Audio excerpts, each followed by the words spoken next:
it's the dried fish. And I said, no, it's not for me. Then bring me for somebody. And I said, that person doesn't like you. I thought that person is very wicked. That why wouldn't that person, that person, if the person is here in the UK, the person must know that you're not allowed to travel with dried fish. You're not allowed to travel with that kind of food stuff, stockfish and the rest from Nigeria to the UK, that it is illegal.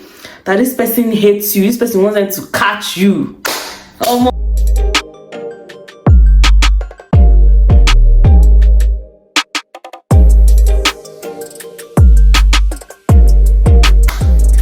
Hey guys, welcome to Life Update Part 4. If you are a returning viewer, thank you very much. If you're new, thank you still. I appreciate you.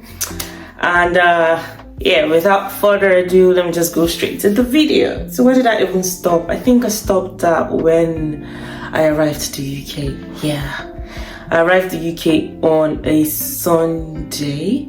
Yeah, on a Sunday. So I made a contact in Nigeria with someone who was in the UK. I got the contact through somebody else I hadn't even met before. I mean, I just even interacted with the person on Telegram once or twice, and then the person just gave me this person's contact who was in the UK. And then, I mean, God was just working for me during that period when I got my visa, and a few days before I got my visa. So God positioned this person who was already in the UK for me to help me at the point of arrival up until when it's time for me to commute to where I'll be staying.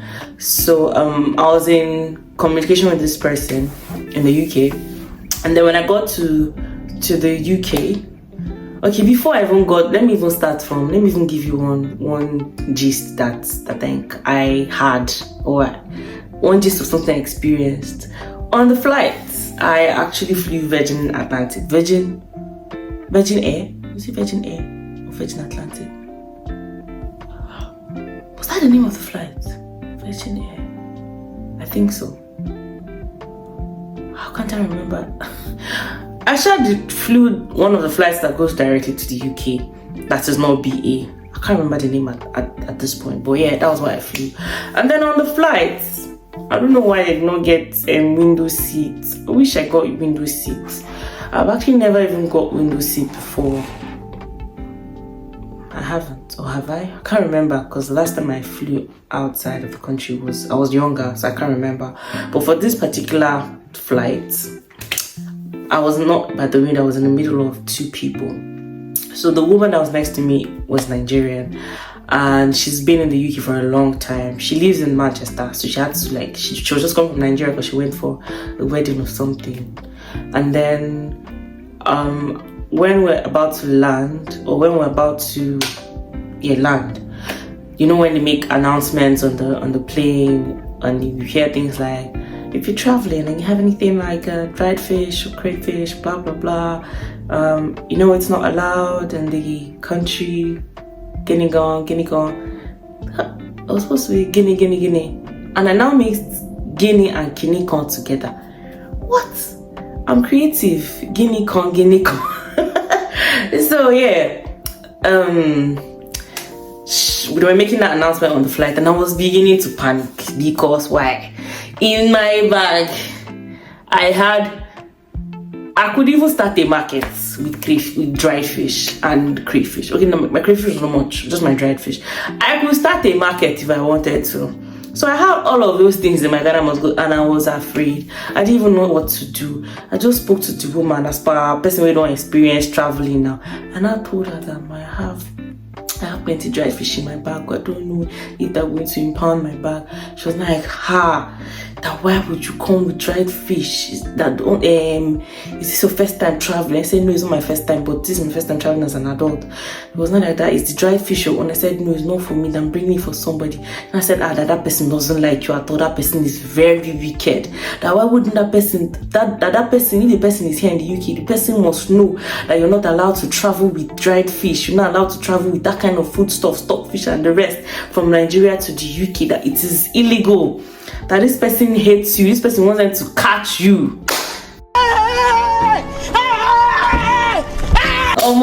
I don't know whether the lady was advising me or was putting fear in my heart, because I know that I was afraid. I was frightened, because where do I want to start from? If they impound my bag, I have others inside the bag that I needed. Plus that dry fish is very important, please. If somebody spent so much money to get it across. So we came down from the plane, walked all the way to the immigration points. Now that point is the barrier between you and the UK.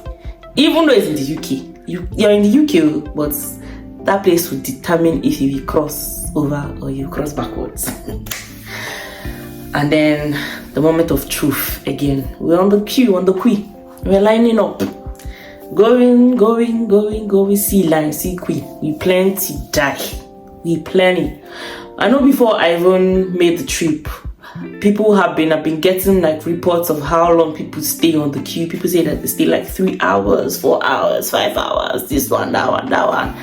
They just make me. I've said so many things like that, so I was already even prepared myself to stand for that long. Funny enough, I didn't stand for that long. I don't even think it was up to an hour and 30 minutes. I think it was because it was on a Sunday as well. Maybe the dates kind of contributed to my the speed of my process.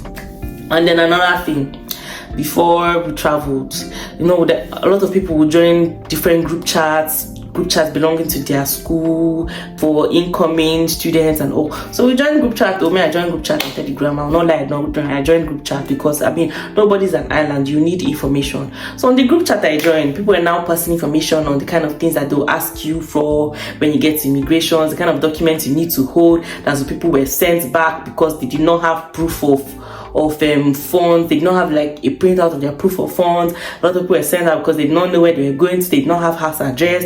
Guinea Con. They were saying a lot of things, and I was like, God, you will go before me and I will conquer. Nobody is sending me back because I have come to go, and go I shall. That's how I got to the place. Then I asked me questions. I can't remember what they asked me. I know the teacher asked me my school, what I was going to study, and I think that was even it. I had the documents that they had said people should go with based on the information I had gathered. But they didn't even ask me for any proof of account. They didn't ask me for any account statement. They didn't ask me for any bank statement. They didn't ask me for them. They didn't ask to see my account balance. What was even in my account balance was zero. Okay, not zero, but I literally didn't have any money, any naira. I just had like cash, obviously. So I had my bank statement with me, my father's bank statement, but they did not ask for it. I did not present anything like that. As they asked me the question they wanted to ask me, they said, okay, before even that day, people just advise you be bold, be confident, don't allow them to see that you're fidgeting, don't fear anybody, they're human beings like you, be strong, be vigilant, be this, be that. If you're shaking, that's when they come and start bombarding you plenty questions. So I was like, I'm not going to fear. I fear no man. I fear nobody. I have Jesus. Jesus is my backing, my backbone. I went here. They asked me the question. I answered the question.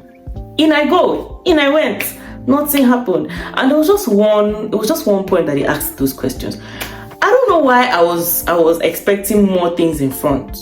Like after I passed that stage, I was thinking of a stage where I have to take off my shoes, I have to pass through a scanner, I have to put my hand luggage inside something for them to scan. I don't think I did that. I don't remember doing any of that.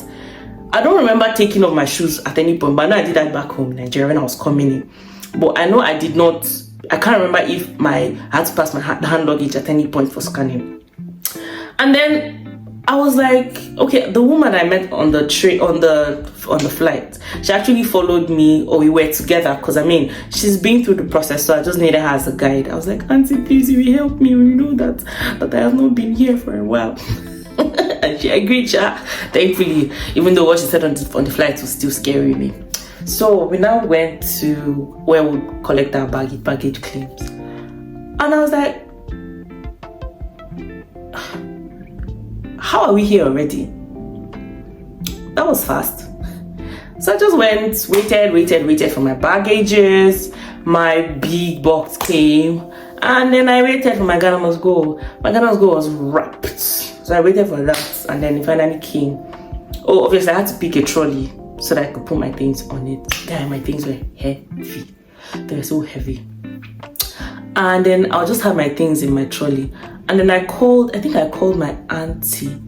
There was someone I was in a conversation with over the phone. Oh, first I had to connect to the Wi-Fi of the airport so that I could like reach home to tell them I don't land. I think I was in a conversation with my auntie, and I told her, Auntie, after picking my baggage, what's the next thing? I'm not supposed to go to get it scanned or checked. She was like, you're not going anywhere. That they've already checked your bag. For your bag to have come down, it means your bag is good to go. Your bag has been checked. Your bag has been scanned, so you have nothing to worry about again. So it's straight to departure exit. I was like, wow. So even the dry fish talk that woman was scaring me with, nothing come out. So I just went straight to the departure. I'll try to find my way to the departure, and then called the guy that was supposed to come and pick me. Yes, remember the angel I told you about that I was coming to, that someone gave me his contact. The guy volunteered to pick me because apparently he lives in London and I'm supposed to be going to Nottingham. So this guy volunteered to come pick me at the airport with all my things, and I waited a bit, and then I found him. There's so many people at the airport, so many people. So he just came, I met him, then he was like, this is your thing? I said, yeah. Then he picked up my things, a Nigerian guy, but he's been in the UK for a long time. So he just took my things sharp. And then we now went all the way to the airport car park, put my things in the trunk, then we're now driving. I think it was like, okay, it wasn't too long to the train station, maybe like 30 minutes, 45 minutes. Yeah, about that range. So we shall go to the train station, and then carrying my things from the car to the train station was a lot of work, because apparently the train station, you can't park like very close to the train station. They didn't even have car park. They had to park by the road, and then imagine my heavy load, especially that Ghana was so heavy. So I had to carry everything to the train station and now wait. Then he now booked my train ticket again. I was now waiting for it to be time. So one train came. I now thought it was my train. I told the person that my train, I want to cross and like get on the train. I got on the train, struggled to carry my things on the train. And then somebody on the train even had the nerve to ask me if I was moving houses because of how much my things were. And I laughed. I said, I'm not moving houses, I'm moving continents. Because I mean, from Africa to Europe. So I now asked him, I was like, sorry, where does this train get off? And they told me where I was getting off. Apparently I was on the wrong train. Imagine after the struggle to carry my things on the train, I had to struggle back to get them off the train. But thankfully, somebody on the train was kind enough to help me lift my things and take it down. So I now asked somebody there, like an attendant, where's the train going to this particular location? And then pointed, it was just the train next to it. But rather than going back out to the waiting area to wait for the train to come and start boarding, he was like, I should just go on the train, I should just get on the train and wait. So what that did for me was I was able to secure a seat and just keep my things well. So I did that, my things. So I just waited until it was time for the train to board. Then people just boarded, and then the journey began. My battery was running low. I didn't know what to do. I had to try to save my battery, because at that time I had already bought SIM at the airport. I put the SIM in my phone so I could communicate with people, because I had data, but my battery was running low. I had a charger on me, but there wasn't like charging port around me where I was, and I could even see people using like power bank and stuff. So my battery was running low. I just had to stop using my phone so that I could save battery. So when I get to the destination, Nottingham train station, I can call my auntie, because my auntie is going to have to let her know that I'm there, so she could maybe book an Uber or come and get me. So yeah, I arrived in the UK and I was so cold. I'm actually very prone to cold, but the jacket I even traveled with was child's play, because it didn't shoulder the cold. but that's a story for another day. If you have come this far again, thank you so much for watching. This is me trying to be consistent by giving you guys life updates, not daily life updates, but summary. I mean, all of this has been like combination of days making into one content. Yeah, so I just hope to keep doing this on a frequent basis, hopefully to keep posting content twice a week. So help me God. So thank you so much for watching and for joining with me through and through. And please don't forget to subscribe. Thumbs up if you enjoyed my story. If I made you laugh, if I made you smile, feel free to send it to your friends and families so that they could smile as well. And don't forget to turn on the notification bell so that when I post my next video, when I post the follow-up, the continuation, you will know and you will watch it and still share. Thank you so much. All right, and have a wonderful day or night, whatever time you watch this video. Bye bye.